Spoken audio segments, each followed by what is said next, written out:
io trovo improbabile, se non impossibile, che si vada disuniti, quindi trovo improbabile e assolutamente impossibile che questo governo possa implodere. Tante sono le cose che dobbiamo fare ancora per gli italiani. Il governo è stracoeso e mi dispiace per la sinistra perché per questi 2 anni che mancano e anche per i prossimi 5 credo che non toccherà palla. Alla fine di una delle settimane più tese per il centrodestra veneto, e cominciano a essere davvero tante, è Luca De Carlo, numero uno dei Fratelli d'Italia, a gettare acqua sul fuoco. Le turbolenze, soprattutto quelle tra Lega e Forza Italia, non diventeranno frattura e l'esecutivo Meloni non subirà ripercussioni. Non sarà quindi la partita sul Veneto a spaccare il governo. Questo è il pensiero, anzi la certezza, del senatore meloniano, ex sindaco di Calalzo, più volte dato in pole position per succedere allo stesso Zaia. Il diretto interessato continua a non scomporsi, la formula resta quella del miglior candidato possibile. La missione per De Carlo è semmai un'altra: tenere insieme l'alleanza. Poi Giorgia Meloni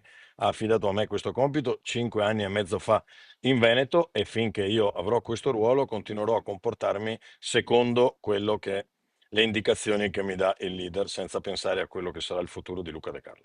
Giorgia Meloni ha sempre detto, anche quando eravamo all'1%, che noi dovevamo essere il collante del centrodestra.